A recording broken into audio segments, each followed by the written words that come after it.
Picture a man sitting alone in a dimly lit room in the late 1800s, watching the world around him crumble into something he could barely recognize.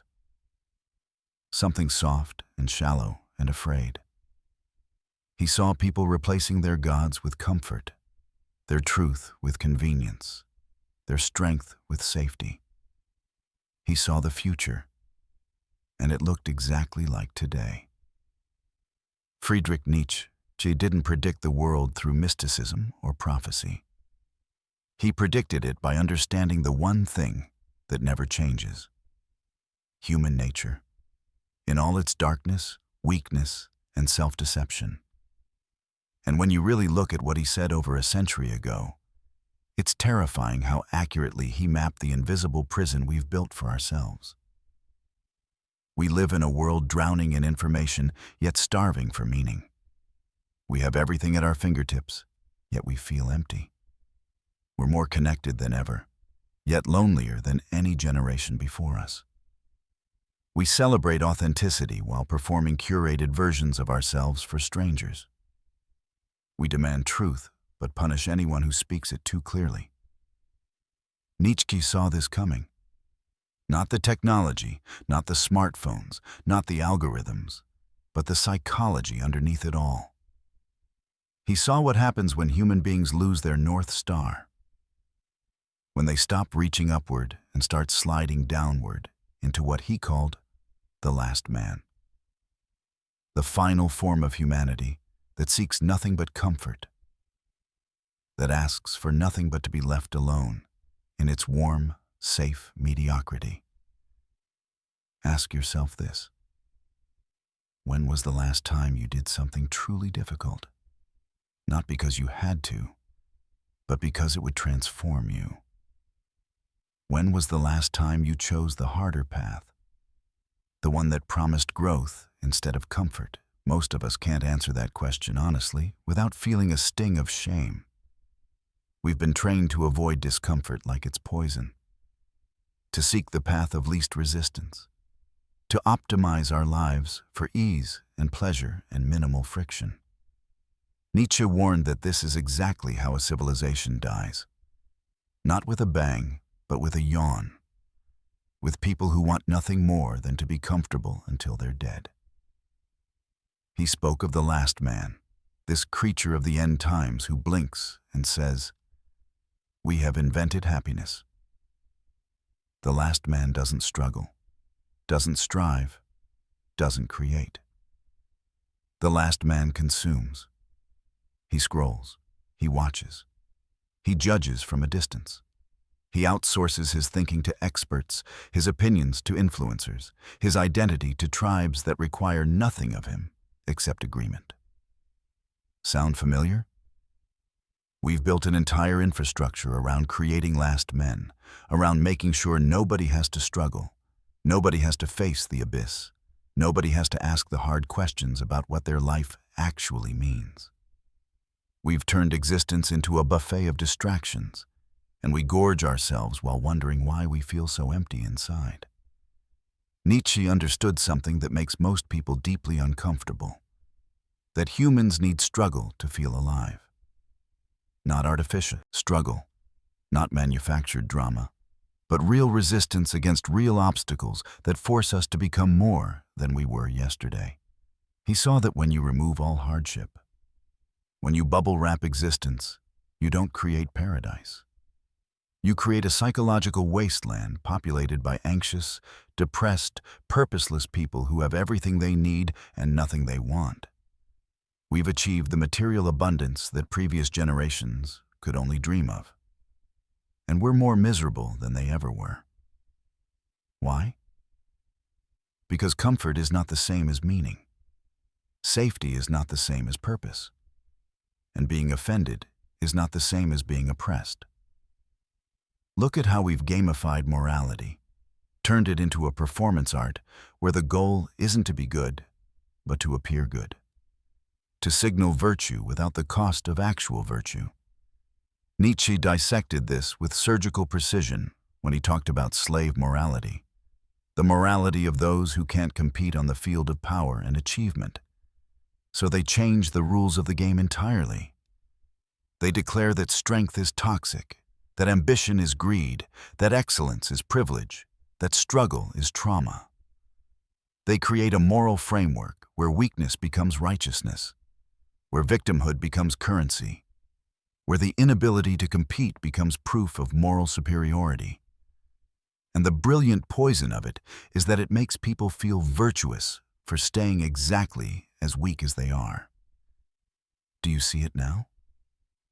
Do you see how many people have built their entire identity around what they can't do, what they've suffered, what they lack? Not to overcome it, but to weaponize it, to make it the centerpiece of who they are.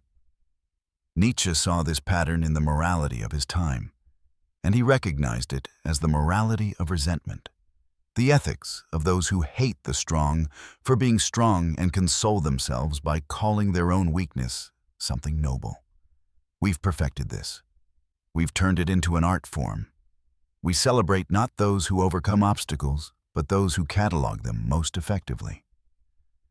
We give platforms not to those who achieve despite difficulty, but to those who've made difficulty their entire personality. And what about truth? Nietzsche said something that sounds insane until you really think about it.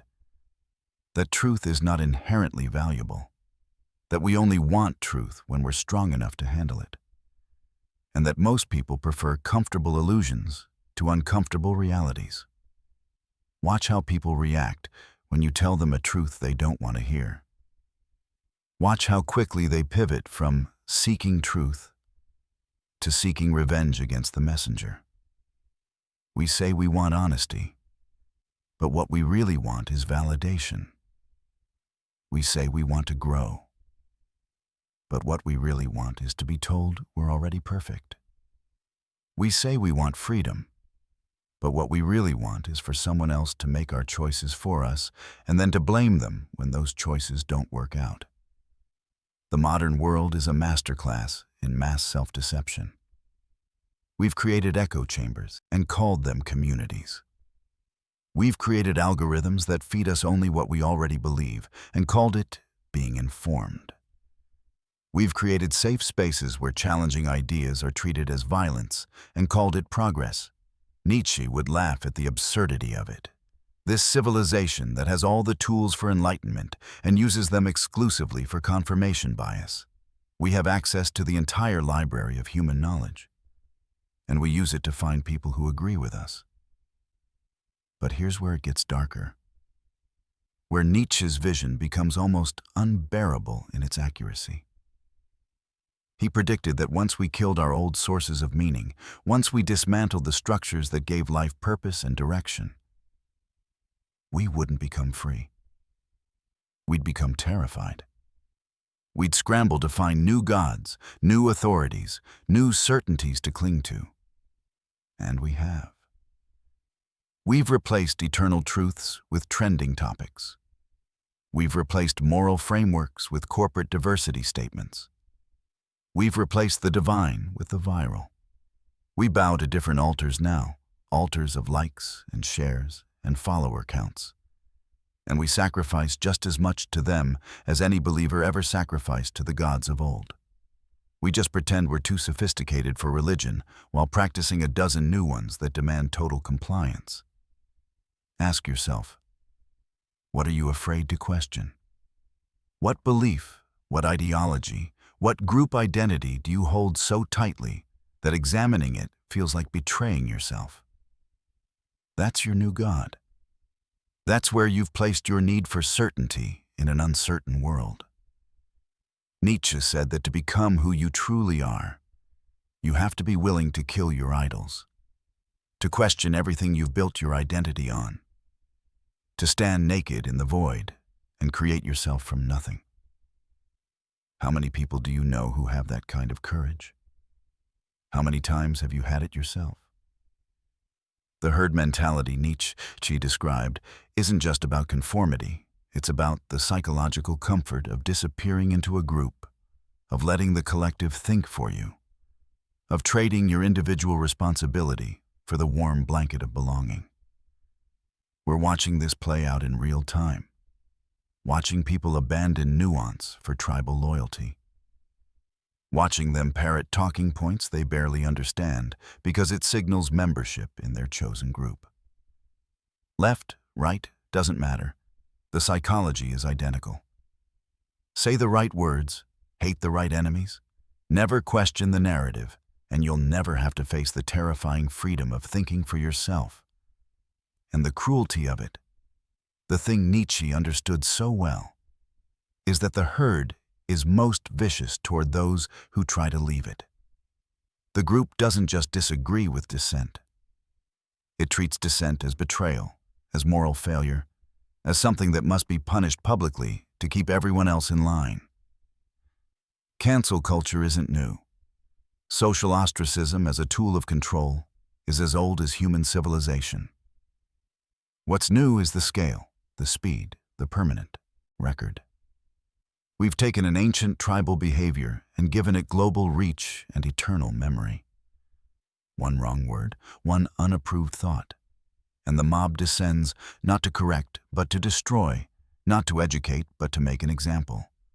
Why? Because your independence threatens their certainty.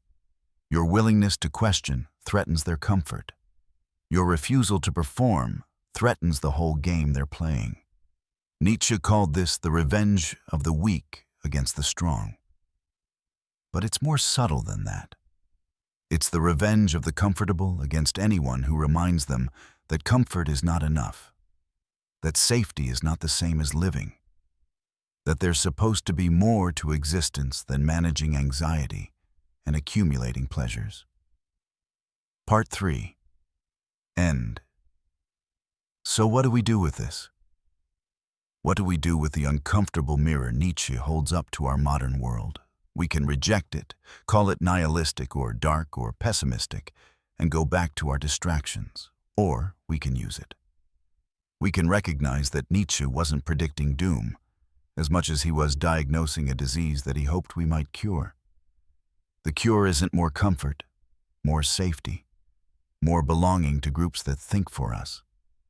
The cure is the thing we've been systematically trained to avoid. Honest self-examination, brutal honesty about our own weakness, and the courage to choose difficulty over ease when difficulty is what will make us grow. You are not trapped by your circumstances. You're trapped by your unwillingness to face what changing those circumstances would cost.